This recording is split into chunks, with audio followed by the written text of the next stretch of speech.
ఓం శ్రీమాత్రే నమః. శ్రీ గురుభ్యో నమః. ఓం వారాహీదేవ్యై నమః.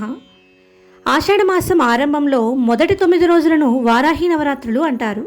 ఆశ్వయుజ మాసంలో వచ్చే శరన్నవరాత్రులు, మాఘమాసంలో వచ్చే మాఘగుప్త నవరాత్రులు 9 రోజుల పాటు అమ్మవారిని పూజించినట్టే ఆషాఢగుప్త నవరాత్రుల్లో 9 రోజుల పాటు వారాహి అమ్మవారిని పూజిస్తారు. పురాణంలో వారాహి అమ్మవారి గురించి ఉందా అంటే బ్రహ్మాండ పురాణం, మార్కండేయ పురాణం, మత్స్య పురాణం ఈ మూడింటిలోనూ వారాహిదేవి మహిమల గురించి మనం చూడవచ్చు. బ్రహ్మాండ పురాణం ప్రకారం, బ్రహ్మాండ పురాణంలో లలితోపాఖ్యం ప్రకారం అమ్మవారు బండాసురుడు అనే రాక్షసుని సంహరించేందుకు ఆవిర్భవించింది. అమ్మలందరికీ మూలపుటమైన లలితాదేవి దేవతలంతా ఆమెకు సహకరిస్తామంటే వద్దని వారించిన అమ్మవారు తన లోపల నుంచి సృష్టి ప్రారంభించింది. అలా లలితాదేవి హృదయంలో నుంచి బాలా త్రిపుర సుందరిని, బుద్ధిశక్తిలోంచి శ్యామలాదేవిని, అహం అనే ప్రజ్ఞ నుంచి వారాహి అమ్మవారు ఉద్భవించారు. లలితాదేవికి వారాహిదేవి సర్వసైన్యాధ్యక్షురాలిగా నియమించగా అప్పుడు ఆమె విషంగుడు అనే రాక్షసుని సంహరించింది. మార్కండేయ పురాణం ప్రకారం దేవీ మహత్యంలో వరాహస్వామి నుంచి బయటకు వచ్చిన శక్తి వారాహి శక్తి అంటారు. చండీ సప్తశతిలో అమ్మవారి గురించి ఉంది. రాక్షస సంహారం కోసం లలితాదేవికి దేవతలంతా వారి వారి శక్తుల్ని ఇచ్చారు. బ్రహ్మదేవుడు సరస్వతిని బ్రాహ్మీ రూపంలో, శివుడు పార్వతీదేవిని మహేశ్వరి రూపంలో, కుమారస్వామి కౌమారిగా, విష్ణువు వైష్ణవిగా, నారసింహుడు ప్రత్యంగిరాదేవి రూపంలో శక్తులను ఇచ్చారు. వీరిని సప్తమాతృకలు అంటారు.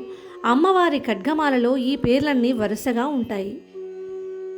బ్రాహ్మీ మాహేశ్వరీ చైవ కౌమారీ వైష్ణవీ తథా వారాహీ చ తతేంద్రాణి చాముండా సప్తమాతరః. హిరణ్యకశిపుడు సోదరుడు హిరణ్యాక్షుడు అమ్మవారిని ప్రార్థించి మృత్యువు లేని వరం ఇమ్మన్నాడు. నువ్వు తప్ప దేవతలు మనుషులు నన్ను చంపకూడదని కోరి వెనువెంటనే నువ్వు కూడా చంపకూడదు అన్నాడు. అప్పుడు వరాహస్వామి రూపంలో ఉన్న స్వామివారిలో కొలువైన వారాహి అమ్మవారు హిరణ్యాక్షుణ్ణి సంహరించింది. మత్స్యపురాణం ప్రకారం అంధకాసురుణ్ణి సంహరించేందుకు పరమేశ్వరుడు వెళ్తున్నప్పుడు కొన్ని శక్తులు ఆయనకు సహాయం చేశాయి. వాటిలో ఒకటి వారాహి అమ్మవారు.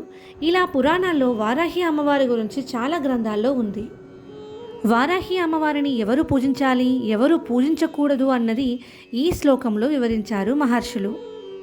ఆర్తానాం శుభధాత్రి ధూర్తానాం అతిధురావార్త శేషావలగ్న కమనీయ ఆర్తాలి శుభధాత్రి వార్తాలి భవతు వాంఛితార్తయా.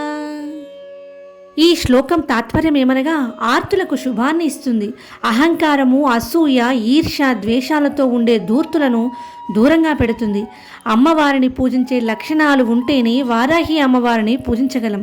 లేదంటే ఆ ఛాయలకు కూడా అమ్మవారు రానివ్వదు. అంటే తనని ఎవరు పూజించాలో ఎవరు వద్దో అమ్మవారే చెబుతుంది. కేవలం సాత్విక పద్ధతిలో మాత్రమే అమ్మవారిని పూజించాలి.